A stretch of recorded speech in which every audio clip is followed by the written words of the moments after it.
Welcome to Bioanalytics Lab. On this channel, I teach and demonstrate hands-on data analysis and visualization using real biological and omics datasets. You will learn practical workflows in metabolomics, proteomics, bioinformatics, and statistical analysis that you can apply directly to your own research. Thank you for watching Bioanalytics Lab.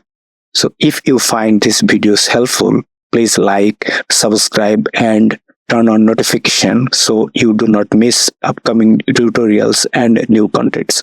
Thank you so much.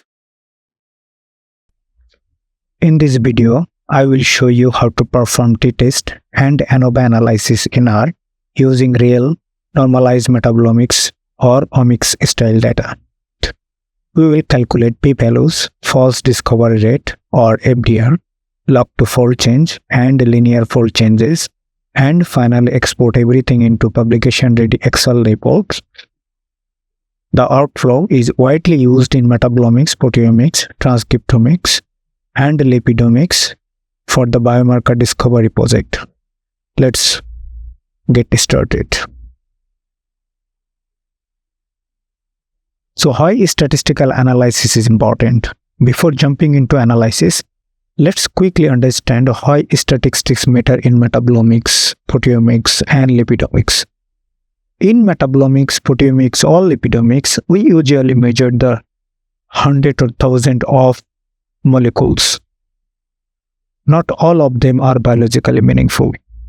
Statistical testing helps us identify significantly altered metabolite, lipid, or proteins, reduce false positives, quantify the magnitude of changes, and prioritize candidates for biological interpretation and biomarker discovery. That's why we combine fold changes analysis with statistical significance testing.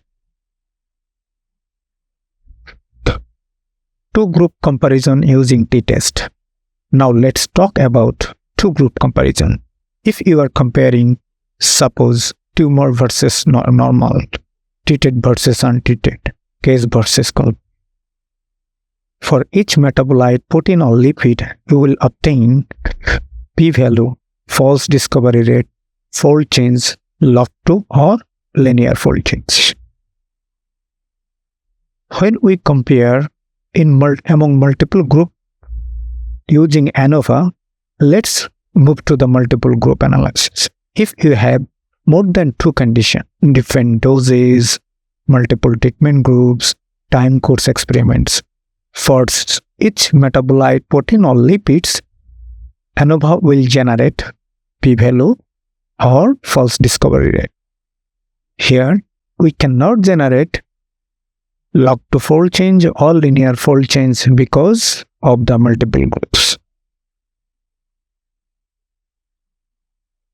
We import our dataset. Your file should be organized with row representing metabolite, genes or features, column representing samples, and on column indicating experimental groups such as control and treatment or normal and tumor. Always double check your column names and data structure before analysis. First, we need to choose the directory where we can save our code, all the file and all the files we have and data we have. This is the required packages we need to install and the required library corresponding to these packages. And we already discussed about how you normalize this data. Directly we are going putting to the normalized data here. You see this, the group sample name and metabolite, and as well as these groups such as control or treatment, tumor or normal. So first we will import the data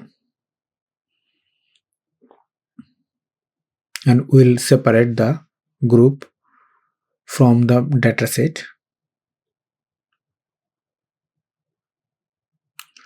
and then we'll calculate the log to fold change, and then linear fold change, and then p-value, and then FDR, and then result and view. You see this, we use this two parameter, two group, and then we got the mean expression, p-value, FDR. Thank you for watching Bioanalytics Lab. If you find these videos helpful, please like, subscribe, and turn on notification so you don't miss upcoming tutorials and new content. Thank you so much.